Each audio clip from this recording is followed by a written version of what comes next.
시청자 여러분 안녕하십니까? K코인이 미래다의 장세진입니다. 오늘도 강성 KDA 강성 회장님 모셨습니다. 회장님 안녕하십니까? 안녕하세요. 최근 하루인베스트와 델리오 사태가 지금 굉장히 급박하게 돌아가는데 오늘 회장님 그거 관련돼서 좀 준비를 해오신 것 같습니다. 그래서 오늘 전반적으로 어떤 얘기를 해주실지 좀 간단하게 설명 좀 해주십시오. 하루인베스트와 델리오의 기습 입출금 중단이 난 지 한 달이 넘었습니다. 네. 한 달이 넘었지만은 아직까지 별다른 후속 조치가 뚜렷하게 진전되지 않으면서 그 관련된 투자 피해자들이 지금 가슴이 까맣게 타들고 있죠. 네. 다행스럽게도 그 두 가지, 첫 번째 부분인 경우는 검찰이 두 회사를 대상으로 한 강도 높은 그 압수수색이 이루어지는 점, 그리고 두 번째 부분인 경우는 법원에서 그 두 회사를 대상으로 한 보전 명령과 포괄적 금지 명령을 내렸습니다.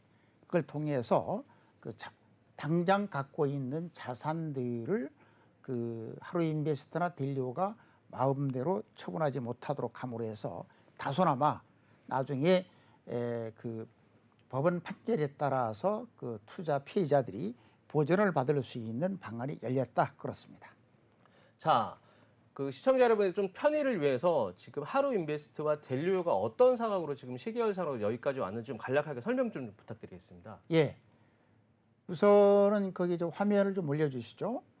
여러분들 아시는 것처럼 6월 13일 그리고 14일 날 하루인베스트와 아울러서 델리오가 사전 예고 없는 기습 입출금이 기습 공지를 했죠. 그리고 16일 날 투자 피해자들 100여 명이 그 서울 남부지검에 고소를 했고요.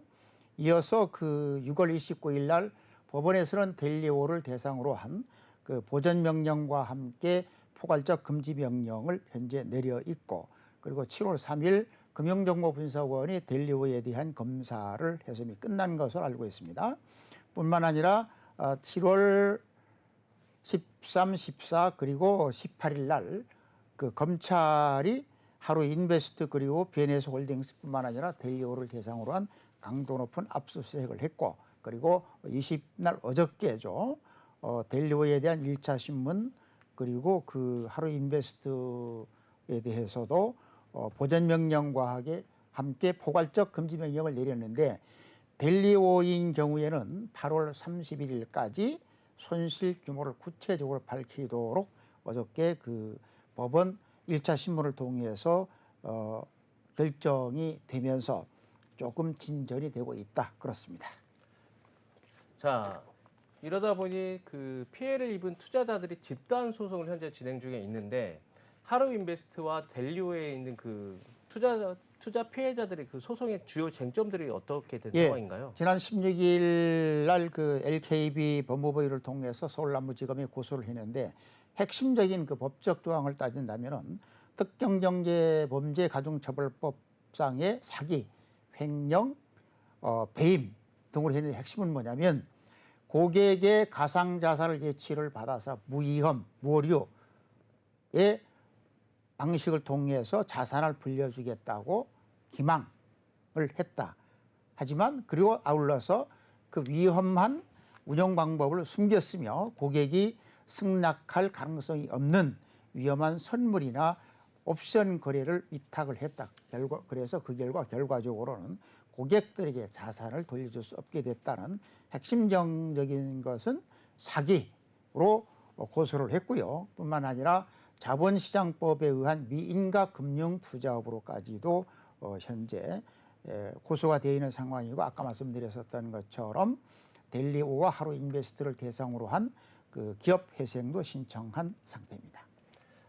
자, 회장님 말씀하셨던 내용 중에 기망, 그다음에 미신고라는 단어가 있었는데 구체적으로 그 이 두 회사가 어떤 부분에 좀 문제가 있었던 부분이 있었는지 좀 구체적으로 좀 지적을 좀 해주십시오. 예, 그 화면을 좀 올려주시죠. 예, 거기에 보면은 델리오 같은 경우에는 보면 저기 나오지만은 가장 중요한 것이 지금 현재 그 뭐 연이율 10% 그리고 최대 25% 타겟팅까지 그렇게 나오는데요. 여러 가지 조건을 봤을 때에 사실상 실현이 어려운 불가능한 거래소별 가격 차이를 이용한 무위험 거래 방식을 통해서 고객들에게 수익을 지속적으로 지급했다고 하는 것이 그 법조계에서는 형법과 특정경제가중처벌법에 의한 기망에 의한 사기라고 보고 있고, 또한 그 투자 피해자들도 이러한 혐의를 가지고 현재 서울지검에 고소를 한 상태입니다. 자, 회장님 여기서 좀 궁금한 게 하나 있습니다. 그 말도 안 되는 높은 수익률을 가지고 투자의 그 확신적인 확정형 수익을 이야기를 했지 않습니까? 그렇죠. 사실 그게 일반적으로 증권사나 이런 그 자산운용사도 있을 수 없는 건데 이게 이런 사기적인 행위가 가능했던 이유가 좀 있었을까요? 가능했던 부분은 가장 중요한 것은 지금 현재 대한민국에서 가상자산을 이용한 예.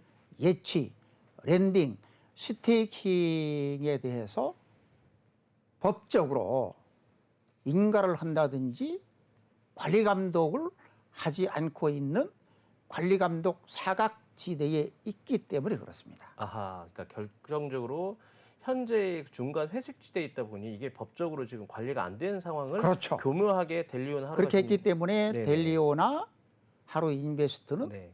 자기들이 하고 싶은 대로 사업을 하고 있는 아하. 것이죠. 근데 회장님 여기 보면 델리오 같은 그러니까 하루인베스트는 그렇다 치더라도 델리오는 당국에 신고를 했지 않습니까? 그게 이제 물론 약간 뭐 잘못된 그 상황이 있다고 하지만 일단 신고를 했는데 이게 또 뭐 어떤 부분이 좀 문제가 핵심적으로 되는 문제가 겁니까요? 됩니다. 예, 예. 화면을 좀 올려주시죠. 화면에도 나오고 있는 것처럼 델리오 같은 경우는 작년도 2월 12일 날 특정금융정보분석법에 의해서 금융정보분석원에 신고 수리를 했습니다. 그런데 신고 수리를 했는데 명확하게 가상자산 이전과 보관관리 사업자로 금융정보분석원에 신고 수리를 한 것이지 가상자산의 예치나 랜딩, 스테이킹과 같은 가상자산 운용사업자로 신고하고 신고 수리를 받은 바가 없다. 쉽게 말씀드리면 현재 그 델리오가 하고 있는 가상자산의 예치나 랜딩이나 스테이킹 경우는 불법인가요? 불법이죠. 허허. 무허가 어허. 그러면 여기서 또 사업을 하나 하고 궁금한 게, 있는 거죠. 그러면 가상자산을 사실은 보관만 했을 때는 이 델류가 수익이 안 나니까 이제 확장성을 갖고 했을 수도 있는데 그러면 아니죠. 간단한 예, 거죠. 예. 강성호가 무슨 A라는 사업을 하는데 예. 하다 보니까 수익성이 없다. 네. 그럼 B라는 사업을 하고 싶으면 그에 대한 당구 조건을 갖춰서 당국의 허가를 받고 또 관련 법령에 의한 제반 조건을 법을 지켜야 되는 거죠. 그런데 아까 말씀드렸던 것처럼 현재 델리오 같은 경우는 분명히 금융당국에서 화면에 나오는 것처럼 가상자산 보관관리 사업자로 신고 수리를 해놓고 내용적으로는 보면은 예치, 랜딩, 스테이킹과 같은 자산 운용 사업자를 하고 있기 때문에 이것은 무허가 불법 사업을 하고 있다고 하는 것이죠. 자, 그러면 지금 델리오 같은 경우는 불법적으로 했다고 하셨지 않습니까? 네. 그러면 다른 그 이제 보관 사업자들은 어떤 식으로 홈페이지에 있고 예. 뭐 회사를 어떻게 지금 현재 알리고 있는 예, 그 상황인가요? 화면에 좀 사진을 올려주시죠. 그럼 현재 그 다른 가상자산 사업자 중에서 보관관리 사업자인 경우는 네. 명확하게 보관관리 커스터디 업체라고 홈페이지에 표기를 하고 있고 홈페이지 보면은 가상자산 보관관리 커스터디 사업자로 그 금융당국으로부터 신고 수리를 받았다고 하는 부분을 명확하게 표기를 하고 있습니다. 근데 이게 좀 저도 좀 찾아봤는데 델리오 같은 경우는 그게 다 가능한 것처럼 홈페이지에 이게 해놨단 말이죠. 그러니까 그래서 현재 이게 자체가 보면은 불법이긴 한데 그럼 이제 그 예, 예. 델리오 같은 경우를 보면은 예. 가상자산 홈페이지 보면 가상자산 보관관리 사업자라고 표기하지 않고 국내 가상자산 신고 수리 사업자 중 유일한 예치 랜딩 전문 금융기업이라고 표기를 했습니다. 어허. 이게 그러면은 그러면은 소비자들이 예. 이용자가 보면 그 델리오 홈페이지만 봤을 때 네네. 그렇다고 뭐 저처럼 이제 공직 출신이면 여러 가지 자료를 빨리 법도 찾아보고 그렇겠죠. 하지만 일반 이용자 국민들이 그걸 법 규정을 다 알 수가 없잖아요. 사실 홈페이지에 속인다는 생각을 할 수도 없는 상황이죠. 그렇죠.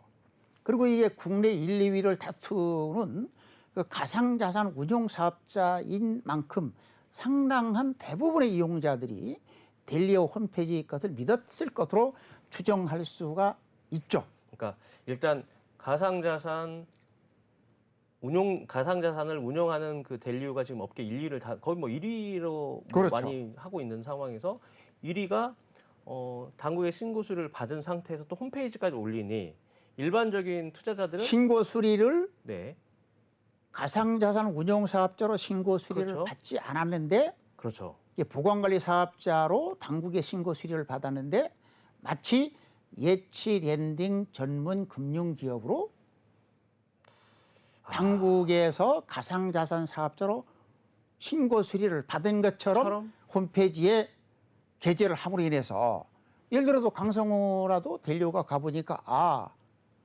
델리오는 가상자산의 예치 랜딩 이런 것을 관련해서 금융당국이 사실 우리나라에서 제가 그 해보니까 금융당국의 신고 수리나 인가라는 것은 상당한 권위를 갖고 있거든요. 그럼 당연히 당국에서 관리 감독을 받고 있겠구나라고 미루어 추정할 수 있도록 되어 있다는 거죠. 자, 아니, 저기 화면을 보세요. 그러면 저기 보면 마치 화면을 보면 당국의 관리 감독을 받는 것처럼 지금 나와 있는 것 같은데. 여기 화면을 보면은 예. 그러면 델리오 말고 다른 가상자산 보관관리 사업자들인 경우는 명확하게 저기 나와 있는 것처럼 보관관리 커스터디 업체라고 명확히 표기를 합니다. 그렇죠. 예. 근데 지금 카르도 같은 경우가 지금 그 36개 가상자산 신고수리 사업자 중에서 하나인 보관관리 사업자로 금융정보 분석원의 신고수리를 받았잖아요. 네. 그럼 화면에 나오는 것처럼 명확하게 보면은 카르도인 경우는 가상자산 보관관리 커스터디 사업자로 표기를 해요. 하지만 네. 델리오 같은 경우는 카르도와 똑같이 가상자산 보관관리 사업자로 금융당국의 신고 수리를 받았음에도 불구하고 어떻게 표기하느냐? 당국의 신고 수리를 받은 가상자산 사업자 중 유일한 예치 랜딩 전문 금융기업이라고 표기를 해요. 어허. 이게 문제가 뭐냐 하는 거죠. 그러면 당국은 이걸 아예 몰랐을까요? 이게 참 이해가 안 되는 부분인데 거의 업계 1위면 당국이 좀 관리 감독을 했을 수 있을 거라고 보여지는데 이게 그냥 모르고 넘어갔다는 것도 좀 이해가 안 되는 부분이긴 합니다. 그 다음 화면을 좀 올려주시죠. 예, 저 화면을 보세요. 저 네. 화면을 보면 명확히 뭐라고 되어 있느냐. 예. 우리나라인 경우는 우리나라의 가상자산 사업자로 사업을 하고 싶으면 반드시 정부 아주 용어를 높게 썼습니다. 정부 금융위원회 금융정보분석원의 신고 수리를 완료를 해야 됩니다. 둘째, 그러면서 정부의 엄격한 심사를 거쳐서 2022년 2월 사업자 신고 수리를 완료했습니다. 세 번째, 반면에 정부 당국에 미신고한 상태에서 영업을 하게 되면은 법에 따라서 처벌하는 가상자산 사업자의 관리 감독을 정부는 아주 강화하고 있다. 그럼 델리오는 어떤 기업이냐? 업비트 빗썸을 포함한 가상자산 사업자 중 유일한 가상자산 예치 랜딩을 전문으로 하는 금융기업으로서 정부 당국의 가상자산 사업자 의무에 대한 지속적인 관리 감독을 받고 있다고 홈페이지에 나와 있습니다, 이게. 아, 그러니까 그러니까 금융 당국의 관리 감독을 받는다고 홈페이지에 기명을 했다는 말씀이시잖아요. 저 내용을 홈페이지에 어허. 제가 그대로 복사해온 내용이에요. 그러니까 결국에는 첫 번째는 네네. 정부 금융위원회 금융정보분석원으로부터 가상자산 사업자 신고 수리를 해야 된다. 그렇죠. 둘째, 네. 정부의 엄격한 심사 절차를 거쳐서 신고 수리를 했습니다. 세 번째, 신고 수리하지 않은 미신고 사업자인 경우는 정부 당국으로부터 엄격한 처벌을 받습니다. 셋째, 델리오는 가상자산 거래소 1, 2위인 업비트 빗썸을 포함한 가상자산 사업자 중 유일한 가상자산 예치 랜딩 전문 금융기업으로서 정부 당국의 가상자산 사업자 의무에 대한 지속적인 관리 감독을 받고 있다. 다시 말씀드리면 델리오는 가상자산 예치 랜딩 전문 금융기업으로서 당국의 신고 수리를 받았고 또 그 신고 수리 받은 내용에 대해서 아주 엄격한 감독을 받고 있는 것으로 홈페이지에 표기를 했다는 거죠.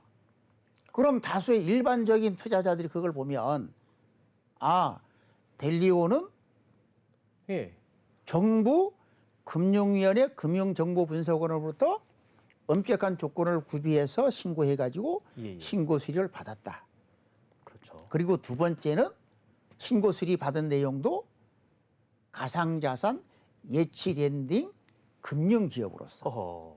그리고 세 번째는 또 가상자산 예치 랜딩 금융기업으로서 정부 당국의 지속적인 관리 감독을 받고 있다. 그러니까, 그러면은 그 홈페이지를 봤을 때 그렇죠. 투자자나 이용자들이 아 정말 믿어도 되겠구나. 다시 말씀드리면 델리오의 홈페이지에 나와 있는 서비스 중에 하나인 예치 랜딩 스테이킹은 정부 당국에서 신고 수리받은 사업이요. 정부 당국에서 관리 감독을 받고 있는 서비스 상품이구나 라고 오인할 수밖에 없죠. 사실 회장님 이게 FIU 그 홈페이지에 들어가면 지금 국내 당국의 FIU 그 신고 수리를 받은 기업의 이렇게 명단이 쫙 나와 있거든요. 그리고, 나와 있죠. 예, 나와 있고 실질적으로 이제 그 개별 그걸 엑셀을 다운을 받으면 어떤 회사에 어떤 회사 이렇게 다 이렇게 신고 수리된 내용이 있어요. 근데 문제는 뭐냐? 예, 우리 장앵커님이나 강성호 회장처럼 이 가상자산 업계를 아는 사람은 그렇죠. 정보를 찾아보고 비교해서 그렇죠. 틀렸다 맞았다를 분석할 수 있는데 일반 투자자, 이용자들인 경우 그걸 모르잖아요.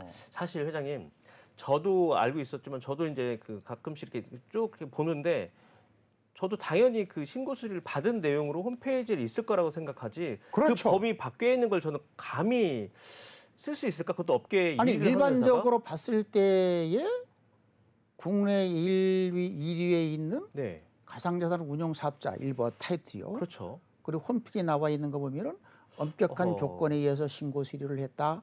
그리고 신고 수리 받지 않은 사업자들인 경우는 아주 강력한 처벌을 그러니까요. 받는다. 셋째, 그 신고 수리 받은 내용에 대해서 지속적인 정부 당국의 관리 감독을 받고 있다. 그러면 제가 봐도 아 이거 정말 믿어야 되겠네.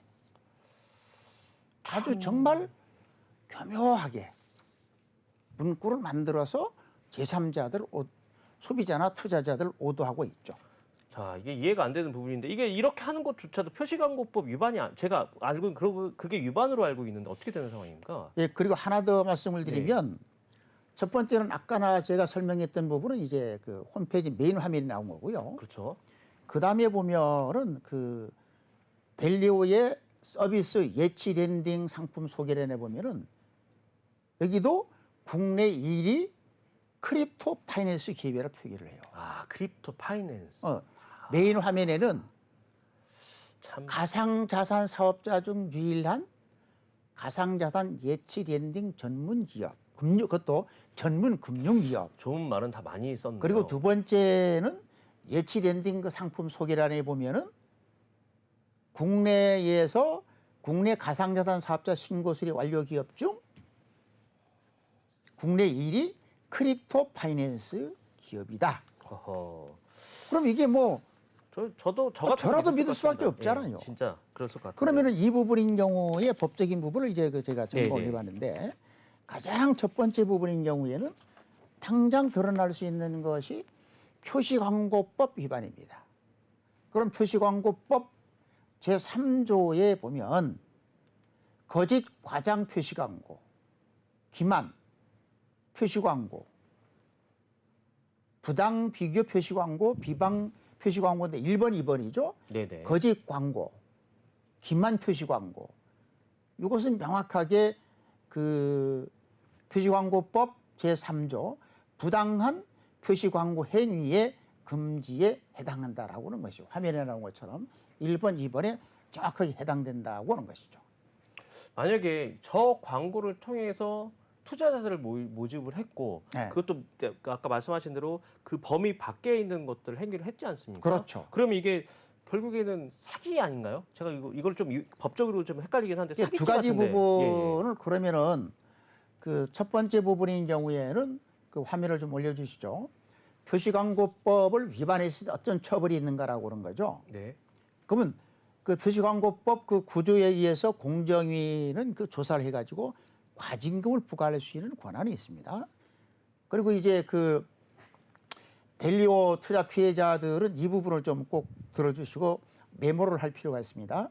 표시광고법 제10조에 보면 앞에서 설명드린 부분이 표시광고법에 의한 부당, 위법 금지 행위로서 위법 행위로 판정이 나면 네. 제10조에 의해서 손해를 배상할 책임이 있습니다.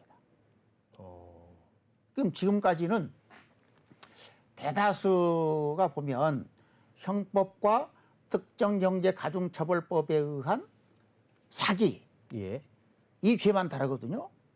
그러나 이번에는 그 우리 투자 피해자들인 경우는 이 부분을 표시광고법에 의한 금지 행위에 해당되는지 여부를 한번 확인하시고 확인이 되면 델리오가 투자자들에게 손해배상할 책임이 있다 하는 부분을 강조를 해드리고 이 방송을 듣는 시청자 여러분들도 기억해뒀다가 이런 사항이 있는지 여부를 점검을 할 필요가 있습니다.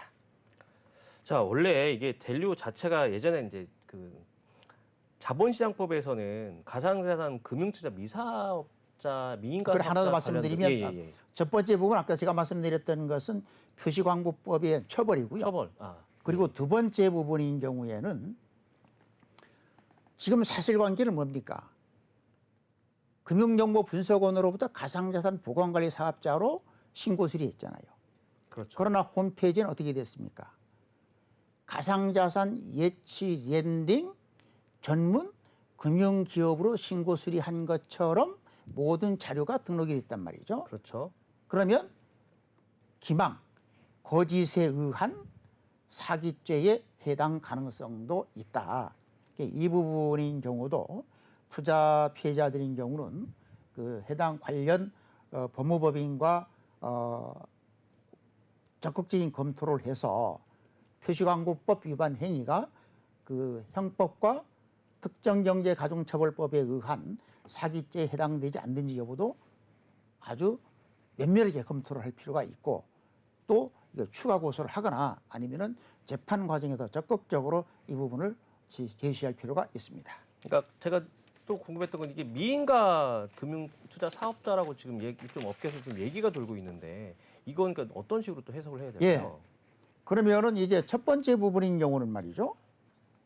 앞에서 설명드렸었던 것처럼 현재 델리오가 하고 있는 가상자산의 예치, 랜딩, 스테이킹 같은 경우는 특정 금융정보법에 의한 사업의 행태에 포함되지 않습니다. 그러면 그 랜디 현재 그 델리오가 하고 있는 가상자산의 예치나 랜딩, 스테이킹 같은 경우는 특정 특검법에 의한 보관관리 사업자는 아니다. 그러면은 어느 법에 어떤 부분에 해당되는가 하는 겁니다. 자본시장법 제3조에 의한 금융투자 상품에 해당된다.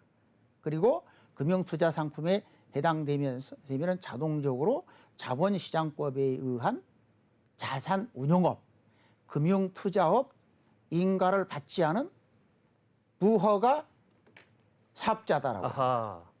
그러면 왜 그러면은 그 델리오가 하고 있는 가상자산의 예치나 렌딩 그 대출이 자본시장법에 의한 금융투자상품에 해당되느냐라고 그러는 거죠. 그러면 지금 그 자본시장법 제3조에 의한 금융투자상품에 해당되려고 하면 우리가 일반 금전, 네. 현금이나 재산적 가치가 있는 것이죠.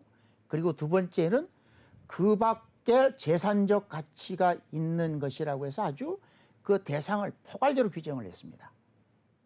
그러면 포괄적으로 규정을 했는데 가상자산이 그 밖에 재산적 가치가 있는 것으로 해당될 것이냐라고 하는 거죠.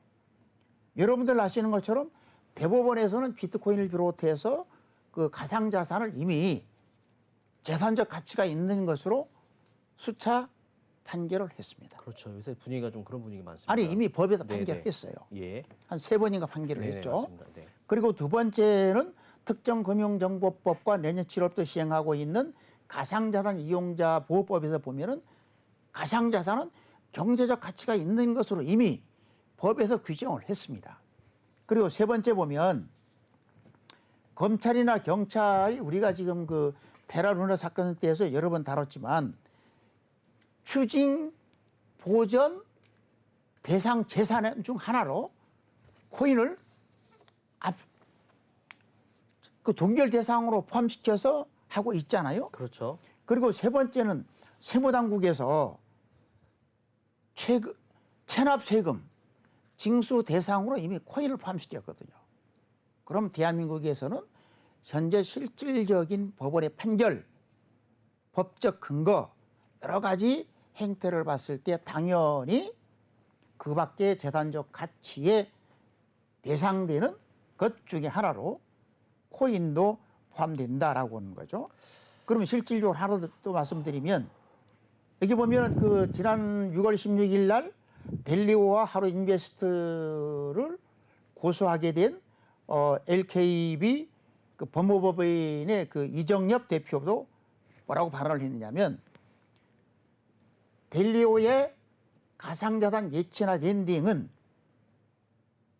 대상을 가상자산으로 했을 뿐 자본시장법에 의한 금융투자상품에 해당한다라고 여러 언론 인터뷰를 하고 있고 제가 또 그 다수의 변호사들에게 조언을 받아봤더니 그 가상자산의 예치나 렌딩의 경우는 자본시장법 제3조에 의한 금융투자상품에 해당할 가능성이 높다라고 하는 것이 법조계 다수의 의견입니다. 야, 근데 이게 회장님 다수의 의견이긴 한데 실질적으로 이게 가상자산 금융투자업이나 이게 특검법 이런 것들에 대해서 가상자산이 대상 사업자가 아니다, 뭐 기다라는 얘기가 좀 있는데 이게 실질적으로 어떻게 해석을 해야 되는 게 명확한가요? 요거는 또 그렇게 봐야 됩니다. 그러면 네네. 가상자산 예치나 렌딩 자산운용업은 뭐냐? 그렇죠. 자, 1번 정리를 하죠. 아까 말씀드렸었던 것처럼 가장 중요한 것은 가상자산 금융투자업 그 자산운용업인 경우는 특검법이나 가상자산법상의 대상이 아니다 이거죠. 그렇죠. 왜냐? 특정금융정보법의 제2조나 그리고 내년 7월 달부터 시행하고 있는 가상자산 이용자 보호법에도 보면은 사업으로선 매도매수 거래죠. 거래. 그리고 두 번째는 교환 이전, 중개, 알선, 대행까지만 포함되어 있단 말이죠. 그러면 그리고 두 번째 부분인 경우는요. 내년 하반기부터 시행하고 있는 세계 최초의 유럽연합 암호자산 통합법에도 보면은 그 암호자산 운용 사업은 암호자산법의 규율 대상으로 포함하지 않고 있습니다. 그럼 결론은 뭐냐면 네네. 가상자산 금융투자업이나 자산운용업인 경우도 유럽인 경우에는 증권법이나 그 금융상품거래법 그리고 우리나라로 따지면은 자본시장법에 의한 금융투자업이나 자산 운용업으로 해당된다. 즉 말씀드리면 자본시장법에 의해서 규율 관리 감독을 해야 한다라고 하는 거죠. 그러니까 그러면 결국에는 가상자산이 이제 자본시장법에 의해서 규제를 받는다고 하면 특근법이나 이런 상위 개념의 아니죠. 법이다 보면 그건 또 어떻게 해석해야 될까요? 아니야. 왜 그러냐면 이제 예.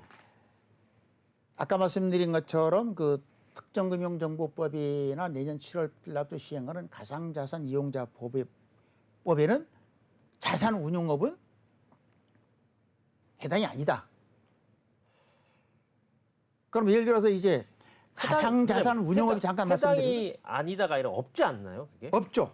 그러니까 대상 사업에 예. 업종이 없습니다. 예. 그러니까 이게 참 약간 너무 사각지대는 것 같습니다. 사각지대가 아니라 예, 이것은 예. 당국이 방치하는 거죠. 아하, 당국의 방치. 왜 그러냐면 예. 자본시장법은요. 언제부터 시행한지 아세요? 자본시장 통합법인 경우는 지난 2007년도부터 시행을 했습니다. 그렇죠. 꽤 오래 됐습니다. 그리고 두 번째 부분인 예, 경우는 예. 아까 앞에서도 제가 말씀드렸었던 것처럼 자본시장법 제3조에 의한 금융투자상품이라고 하는 것은 네네. 일반 금전 우리가 현금이나 여러 가지 뭐 부동산이나 그 재산적 가치를 인정받고 있는 거죠. 그리고 두 번째는 혹시나 모르기 때문에 시대 상황에 따라 바뀔 수 있기 때문에 그 밖에 재산적 가치가 있는 것까지도 포괄적으로 규정을 해놓은 거예요. 그렇죠. 그것까지 이해가 됩니다. 예. 그럼 당연히 가상자산도 그 밖에 재산적 가치가 있는 것으로 인정이 법적으로 분위기상 최근에 많이 되고 판례. 있고. 그렇죠. 사회적 행태로 인정을 받았기 그렇죠. 때문에 따라서 당연히 자본시장법을 담당하고 있는 법으로. 그것은 금융위원회죠. 그렇죠. 금융위원회가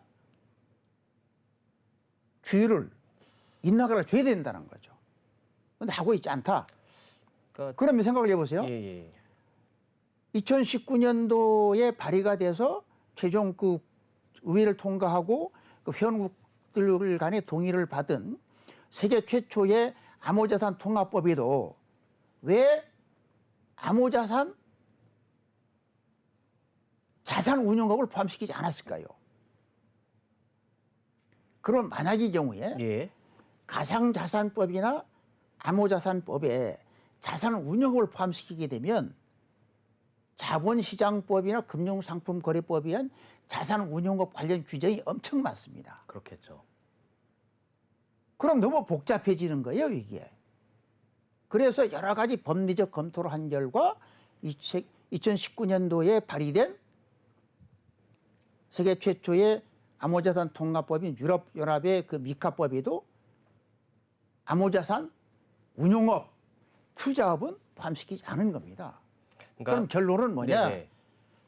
가상자산도 재산적 가치가 있는 것으로 인정을 해서 유럽으로나 일부로 따지면 금융상품거래법, 미국으로 따지면 증권법, 우리나라 따지면 자본시장법에 의한 금융투자업이나 자산운용업으로 관리감독을 해야 된다라고 유럽에서도 인정을 한 거죠. 어차피 이거는 뭐 회장님의 이제 생각이시긴 한데 대부분 이것은 제 생각처럼 네네. 이제 법조인이 아니잖아요. 그렇죠. 그럼 그러니까 아닙니까? 다수의 변호사들이 제가 여러 가지 다양한 방법으로 의견을 조회를 했는데 예. 이것은 자본시장법에 의한 금융투자업, 자산운용업에 해당한다는 의견이 다수입니다. 그러니까 지금 뭐 저희가 이제 특근법 같은 게 1단계를 항상 좀 회장님께서 말씀하신 게 1단계가 지금 진행이 되고 있고 2단계에 대한 공백들이 굉장히 많다 보니까 하나 더 말씀을 드리면 예. 지금 현재 우리가 시행되고 현재 대한민국에서 시행되고 있는 특정금융정보법, 그렇죠. 내년 7월 달부터 시행하게 되는 가상자산 이용자 보호법 1단계법 네, 에는 가상자산 예치 랜딩은 맞습니다. 규제 관련 사업이 해당되는 사업이 예, 없습니다. 맞습니다. 두 번째, 2단계 보안입법을 규정하고 있는 네, 가상자산 이용자 보호 1단계법 부대 의견에 보면 예, 2단계 보안입법 대상에도 그렇죠. 가상자산 예치 랜딩과 같은 금융투자업이나 자산운용업은 입법 대상으로 규정하지 않고 있습니다. 그러니까 그러면 뭐냐면 네. 금융당국이나 예. 국회는 이미 네. 가상자산을 이용한 금융투자비나 자산운용업은 가상자산법 대상이 아니다고 방침을 정해서 대외적으로 공표를 했다고 보여진다. 말할 수 있다. 말할 수 있다. 그러니까 제가 왜냐면은 예. 만약 이 경우에 네. 그 델리오의 가상자산의 예치 랜딩과 같은 것을 예. 가상자산법으로 규율을 할 것 같으면 지난 6월 30일 날 국회 본회의에서 의결하고 내년 7월 달부터 시행하게 되는 가상자산 이용자 보호 1단계법 부대 의견에 네. 가상자산의 예치 랜딩과 같은 자산 운용업에 대해서도 금융당국은 전문기관의 연구 검토를 거쳐서 국회에다가 대안을 보고해라 네. 고 했을 텐데 2단계 보안 입법 대상에도 금융 가상자산 금융투자업과 자산운용업은 포함하지 않고 네. 있다. 그럼 결론적으로는 가상자산을 이용한 예치 랜딩과 같은 자산운용업은 자본시장법에 의해서 규율해야 된다라고 금융당국이나 국회는 이미 의견이 정의된 것으로 봐야 된다라고 하는 것이죠. 그러니까 지금 회장님을 살짝 정리를 하면 일단 가상자산 그러니까 특근법 자체가 외부적인 어떤 그 많은 그 파생이나 또 예치 랜딩까지의 어떤 서비스들이 없는 상태다 보니 최근에 이제 분위기상 전문가들의 의견은 가상자산을 자본시장법에 의해서 규율을 해야 된다라고 하는 그런 의견이 좀 실질적으로 있다라는 분위기도 다수죠. 예, 다수인데 실질적으로 아직은 이 부분은 이제 법적으로 정리된 건 아닙니다. 다만 이번 그 델리오 투자자들 자체도 이 서비스 상품이라고 해서 자본시장에 관련된 법으로 사실 고소를 한 것도 일부분 저는 있다고 보고 있는데 이 부분도 충분히 지금 논의를 해야 될 대상은 저는 맞다고 생각합니다. 다만 이제 그거에 명확하진 않은 부분이다라고 지금 일단은 좀 한번 다만 이 부분인 경우는 어떻게 두 가지 방식인데요. 네네. 국회가 금융당국을 하여금 하루속히 그렇죠. 이 부분을 정리해라 하는 방안이 있고 아니면 금융당국 스스로가 맞습니다. 자본시장법에 의해서 규율을 할 것인지 말 것인지 그리고 두 번째는 만약에 규율을 하지 않는다면은 가상자산 그렇죠. 운용업을 따로 법을 하나 그렇죠. 만들어야 돼요. 그렇죠. 제가 이해 충분히 하고 있습니다. 근데 그 법을 만든다고 하면 아직 멀죠. 자본시장법에 있는 내용을 예. 그대로 갖다 베끼는 그렇죠. 거예요. 그렇죠. 무슨 말씀 충분히 이해하고 그러면 있습니다. 그럼 법리적으로 안 맞는 거거든요. 왜? 신고라든지 여러 가지 그 관련된 사항들을 자본시장법에 그냥 조항을 갖다가 쓰는 거거든요. 그렇죠. 충분히 이해하고 있습니다. 네. 저는. 네. 그리고 또 좀 시간이 걸리지만 네. 우선은 지난 그 6월 16일 날 그 델리오 피해자들이 그 법원에 고소를 할 때 검찰에 고소를 할 때 델리오의 가상자산 예치 랜딩의 경우는 자본시장법에 의한 자산운용업이다.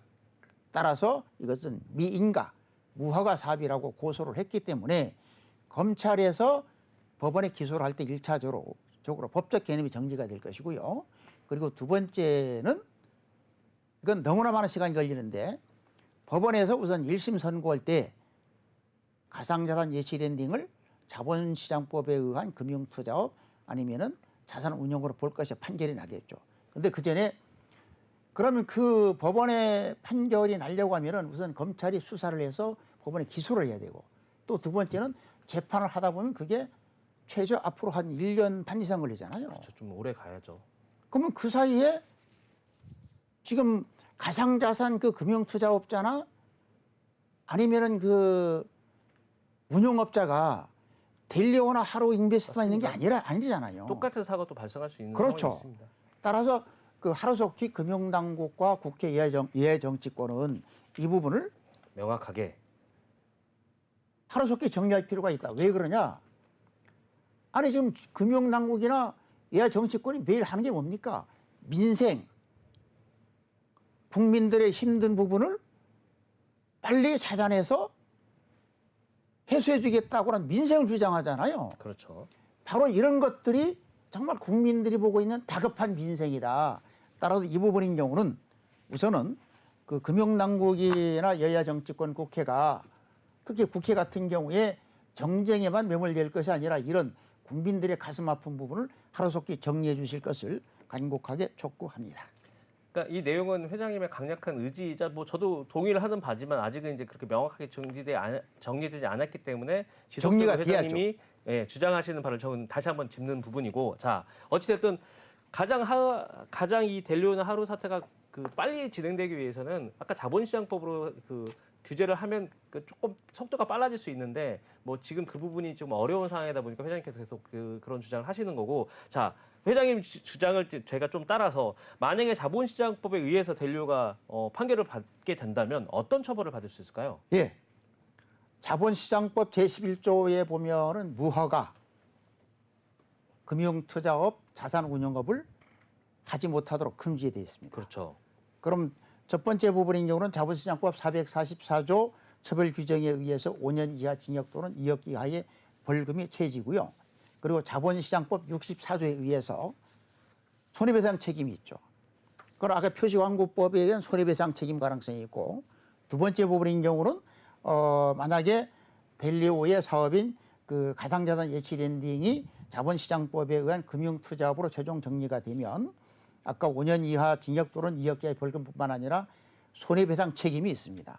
그리고 세 번째 부분은 고객 자산과 사업자의 자산을 분리 그리고 고객 자산인 경우는 은행과 같은 객관적인 외부 기관에 위탁을 해야 된다든지 약관을 마련한다든지 등등의 여러 가지 조항들이 있기 때문에 추가적 처벌 가능성이 높다고 보는 것이죠. 이게 그 하나 사례로 본다면 지금 미국 SEC 같은 경우도 바이낸스나 코인베이스를 조사를 해서 네. 법원에 기소를 그렇죠. 했잖아요. 그럼 증권법에 의해서 네네 맞습니다. 당연히 사업 허가를 받아야 되는데 예. 사업 허가를 받지 않은 여러 가지 사업을 했다라고 해서 그렇죠. 맞습니다. 무허가 사업자로 계속. 법원에 기소를 한 바가 예, 예. 있어요. 지속적으로 좀 많이 하고 있습니다. 그럼 이제 미국의 증권거래위원회 같은 경우도 뭐냐면 네네. 가상자산을 이용한 자산운용업이나 금융투자업은 새로운 법에 의해서 규율 하겠다고 하는 것이 아니라 그렇죠. 증권법에 의해서 규율 하겠다라고 하는 것이죠. 자, 좀 질문을 좀 구체적으로 해서 델리오 하루인베스트 기업 해상을 하자고 막 다양한 주장이 나오고 최근에 법적 판결이 좀 어제 나왔지 않습니까? 요건 좀 어떻게 보고 계십니까? 가장 중요한 것은 그렇습니다. 지금 하루인베스트나 델리오가 모든 자산을 네. 하루속히 동결을 해야 되잖아요. 네네. 만약에 처분이 이루어지면 네네. 나중에 법적으로 하루인베스트나 델리오의 모든 여러 가지 행위가 위법한 행위라고 하더라도 네네. 그 투자 피해자들이 돌려받을 수가 없잖아요. 보전을 받을 그렇죠. 수가 없잖아요. 그래서 다행스럽게도 지난 6월 29일 날 법원이 델리오를 대상으로는 보전 처분 명령과 함께 포괄적 금지 명령을 내렸고요. 그리고 그 지난 20일이니까 어저께죠.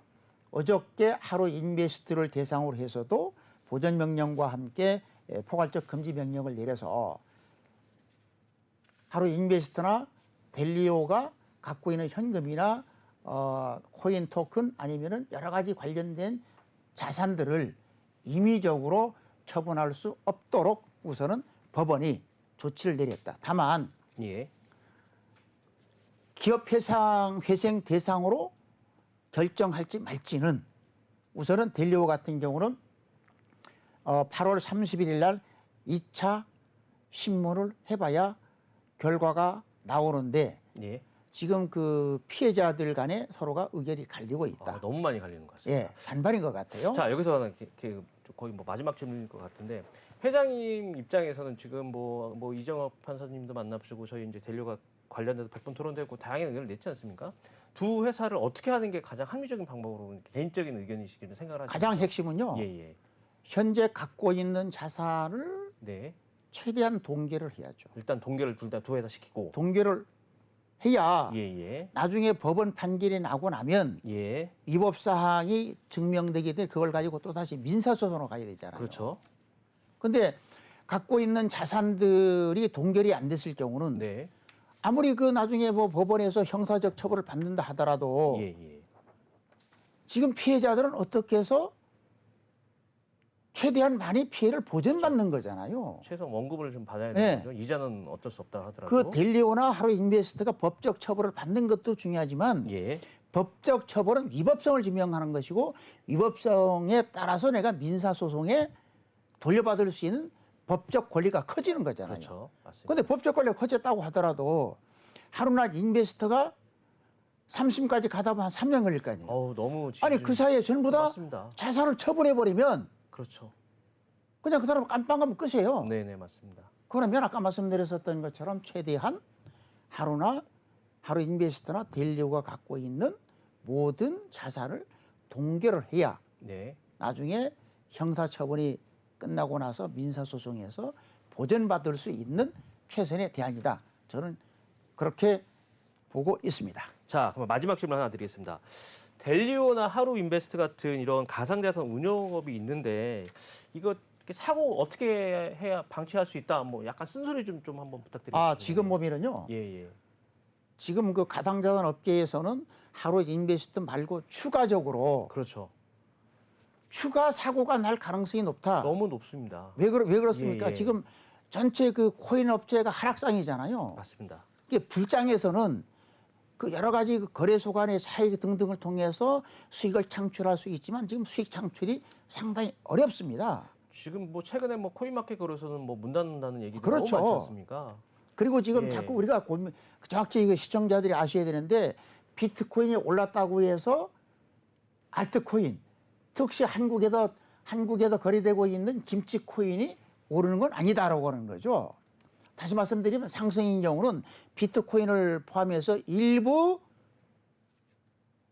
알트코인만 상승하고 일반 김치코인은 상승하지 않고 있단 말이죠. 네. 그럼 결과적으로는 하루빨리 금융당국에서 가상자산 예치나 랜딩을 그 금융투자업 자산 운용업으로 규율을 해서 점검을 하고 허가를 주고 제도권으로 들어가지 않으면 추가적인 하루 인베스트와 델리오 사고가 날 수 있다. 그렇습니다. 자, 오늘 이렇게 해서 강성호 회장님과 얘기 말씀 나눴습니다. 회장님 감사합니다. 시청해주신 여러분 감사합니다. 저희는 다음 시간에 찾아뵙도록 하겠습니다.